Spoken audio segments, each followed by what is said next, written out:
Everybody, welcome to What the Flick. We're The Walking Dead Season 3, Episode 13. This land is your land. This ranch is not your ranch. Not anymore. Yikes. They're on a roll. These have been a really solid episodes. Yes, absolutely. Yeah. And I've already been reading online, oh, well, it must be because Madison's not on them. And it's like, okay, everybody slow down. Although I will say that in Madison's absence, we've gotten to see sides of Nick and Alicia that we haven't really seen before. And it's interesting, just to jump to the end, that when Alicia decides that she wants to, go on walkabout or whatever for a while, when Nick did that back in the past, it was like, oh, well, what are you gonna do? Hope our paths cross again. And when Alicia's like, yeah, Nick, go follow her, which just in case anybody was unclear about which kid Madison seemed to appreciate more. Alicia knows. Yeah. Alicia. Yeah. Everyone likes Nick. Everyone likes Nick.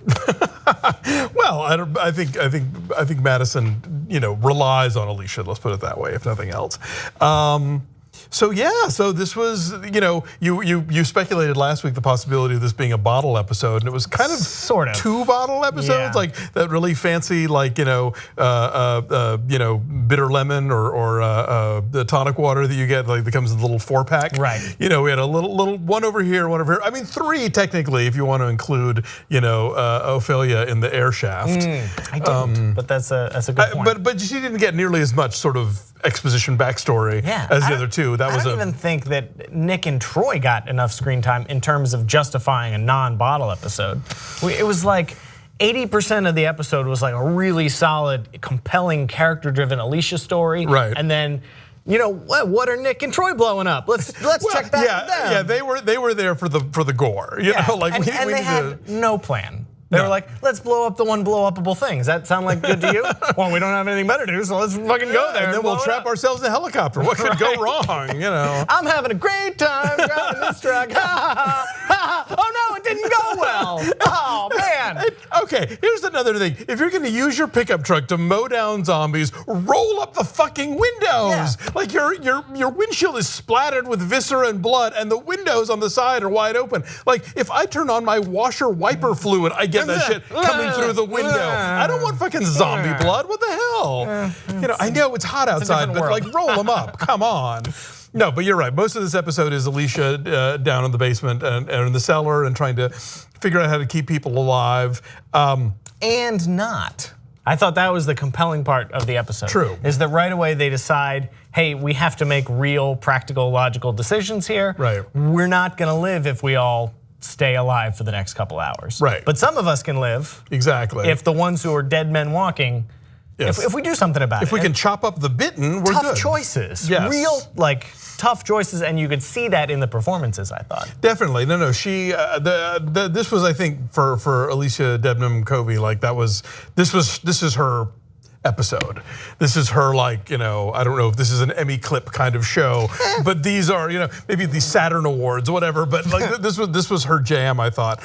And the whole thing about the CO2 hallucination. Did you see 37 meters down by chance? I didn't. It was fun. Okay. It's fun. It's a very kind of low budget B movie shark attack film, but there is a whole thing where they get it's called like.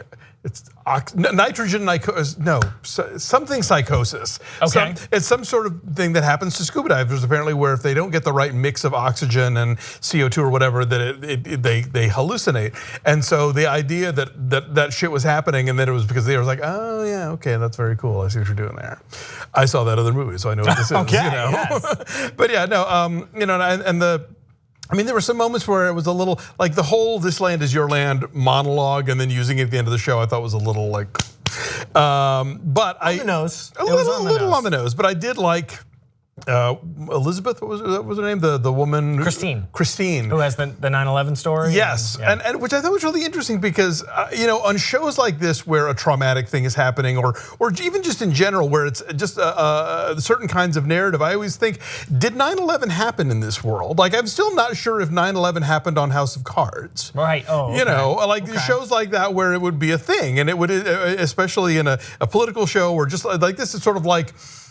Are the people dealing with the zombie apocalypse already having had to deal with 9/11 happening, and now we know, yes, it did, and so, and I think it's very dicey to bring up a real life tragedy in the context of a show about zombies, but I thought they actually did it really well, and they made it relevant to the characters and the characters' choices and the sort of philosophy of living, that the character had. I thought that was a cool, that could have, in a way, it's a little like, here's our one-act play, in the middle of the show, but it was well written and well acted enough that I thought they carried it off. Yeah, I mean, it made that one episode character and Alicia feel very grounded in something that I could identify with. Like, sometimes you have trouble relating to characters in an apocalyptic situation, but this felt very real and relatable to me. So I thought it was a very genuine feeling scene, if not entire episode. And I think there was also a danger in presenting the people on the ranch as being like a bunch of like Bundy types, or doomsday preppers or like militia types, whatever. I mean, we have a lot of kind of stereotypes that we've come to know via the mass media, whether it's news or entertainment, about the kind of people who choose to live in situations like this. And her sort of explanation and setup for it was like, oh, okay, well that scans, and you're not a lunatic, even though like a lot of times, when we see like the people, they're not all David Koresh. Like there are other people get involved in communities like this for different reasons. And much of the ranchers and the nation that we've seen so far is not super, they don't really make me feel bad about the situation they're in. But in this episode where we see that human moment, people got bit and they have to stand up and sacrifice themselves, or they're looking for their wife or their daughter that didn't make it into the bunker. Right. And like, oh, these are people that I should sort of feel bad about. They're not just trying to poison each other with anthrax and shoot each other. Like, well, right, and I think the tricky thing with shows like this is that there's you have like your core characters that you care about and you're following, and I guess on actual Walking Dead, it's more like this now, right? Yeah. But then there are all those people in the background, that all of those people who are, standing around or they're just passing through, whatever, and they all have their own stories too. Well, I mean, and it's like, what sort of emotional response can you get out of a red shirt over the course of one episode? Totally, yeah. And I think this episode effectively did that. Yeah, no, it's tricky to pull off for somebody that we've never seen you before and we're never going to see you again, but we actually do get invested in what brought her to those circumstances and how, what her life has been like and that kind of thing. What do you think about the Deus Ex Madison at the end of the episode? For a while I thought, is this more hallucination? Like, it seemed so like perfectly timed and convenient that I thought, this isn't actually happening, but it is. It didn't.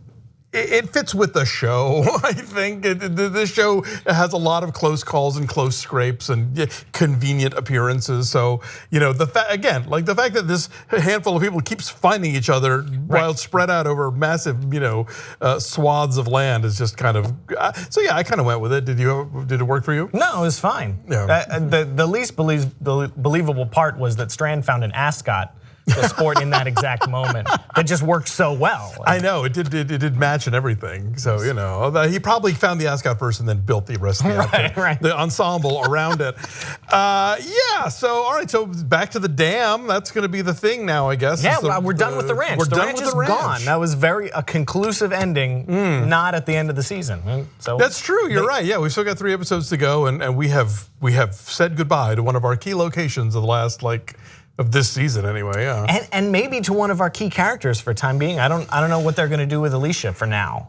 I don't know. I would be shocked if after, I don't know, this could be the kind of thing like, we're gonna give you this really great episode because now we're not seeing you for a while, or she's now gonna have her own sort of B plot that's gonna be a thing that we pay as much attention to. Or we just needed to Yahtzee the dynamic for a second because we're getting sick of seeing all of you together in a place. That's true, yeah. That can't happen for too long, ever on this show, as we've come to know. So yeah, they gotta definitely Alicia's leaving, okay, great.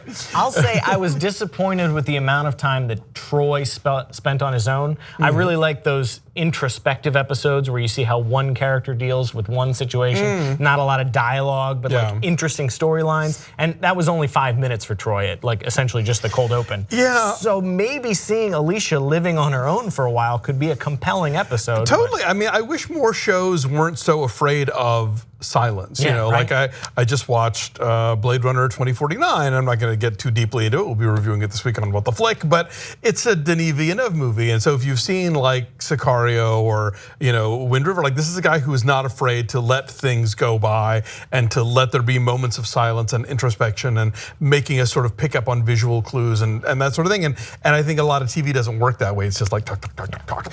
And so yeah, it would be nice if they went that way. I'm not going to hold my breath. Right, me neither. So yeah, 3 episodes left, although 2 Sundays left because we're getting a twofer for the finale.